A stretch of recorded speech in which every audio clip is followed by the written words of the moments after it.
Deuteronomy 31, Joshua to succeed Moses. Then Moses went and spoke these words to all Israel and said to them, 120 years old I am today. I shall no more be allowed to go out and come in, as Jehovah has said to me. You will not cross this Jordan. Jehovah your God is the one crossing before you. He himself will annihilate these nations before you, and you must drive them away. Joshua is the one crossing before you, just as Jehovah has spoken, and Jehovah will certainly do to them just as he has done to Sihon and to Og, the kings of the Amorites, and to their land, when he annihilated them, and Jehovah has abandoned them to you, and you must do to them according to all the commandment that I have commanded you.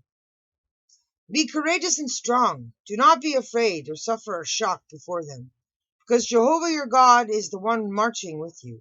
He will neither desert you nor leave you entirely. And Moses proceeded to call Joshua and say to him before the eyes of all Israel, be courageous and strong, because you will bring this people into the land that Jehovah swore to their forefathers to give to them, and you yourself will give it to them as an inheritance. And Jehovah is the one marching before you. He himself will continue with you. He will neither desert you nor leave you entirely. Do not be afraid or be terrified. Then Moses wrote this law and gave it to the priests, the sons of Levi, the carriers of the ark of Jehovah's covenant, and to all the older men of Israel.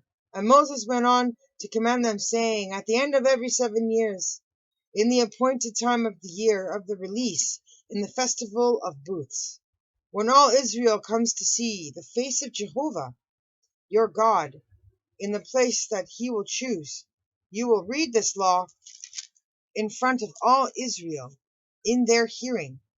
Congregate the people, the men and the women and the little ones and your alien resident, the ones in your alien the little ones and your alien resident who is within your gates, in order that they may listen and in order that they may learn, as they must fear Jehovah your God and take care to carry out all the words of this law. And their sons who have not known should listen, and they must learn to fear Jehovah your God all the days that you are living upon the soil to which you are crossing the Jordan to take possession of it.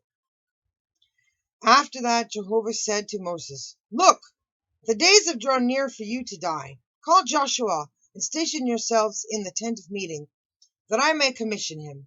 So Moses and Joshua went and stationed themselves in the tent of meeting. Then Jehovah appeared at the tent in the pillar of cloud, and the pillar of cloud began to stand by the entrance of the tent. Jehovah now said to Moses, look, you are lying down with your forefathers, and this people will certainly get up and have immoral intercourse with foreign gods of the land to which they are going in their very midst, and they will certainly forsake me and break my covenant that I have concluded with them. At that, my anger will indeed blaze against them in that day, and I shall certainly forsake them and conceal my face from them, and they must become something to be consumed. And many calamities and distresses must come upon them, and they will be bound to say in that day, it is not because our God is not in our midst that these calamities have come upon us. As for me, I shall absolutely conceal my face in that day, because all of the badness that they have done, because they have turned to other gods. And now write for yourselves this song, and teach it to the sons of Israel. Place it in their mouths in order that this song may serve as my witness against the sons of Israel. For I shall bring them to the ground that I have sworn about to their forefathers, which flows with milk and honey, and they will certainly eat and be satisfied and grow fat and turn to other gods, and they will indeed serve them and treat me with disrespect and break my covenant. And it must occur that when many calamities and distresses will come upon them, this song must also answer before them as a witness. because it should not be forgotten out of the mouth of their offspring. For I will know their inclination, that they are developing today, before I bring them into the land about which I have sworn. So Moses wrote this song in that day that he might teach it to the sons of Israel.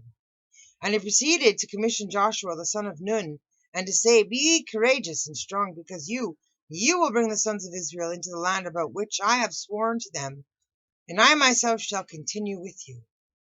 And it came about that as soon as Moses had finished writing the words of this law in a book until their completion, Moses began to command the Levites, the carriers of the ark of Jehovah's covenant, saying, Taking this book of the law, you must place it at the side of the ark of the covenant of Jehovah your God, and it must serve as a witness there against you. For I will know your rebelliousness and your stiff neck. If while I am yet alive with you today, you have proved rebellious in behavior toward Jehovah, then how much more so after my death? Congregate to me all the older men of your tribes and your officers, and let me speak in their hearing these words, and let me take the heavens and the earth as witnesses against them. For I will know that after my death you will without fail act ruinously, and you will certainly turn aside from the way about which I have commanded you, and calamity will be bound to befall you at the close of the days, because you will do what is bad in the eyes of Jehovah, so as to offend him by the works of your hands. And Moses proceeded to speak in the hearing of all the congregation of Israel the words of the song until their completion. And that's the reason I've told this whole story, particularly from where I started and where it ends.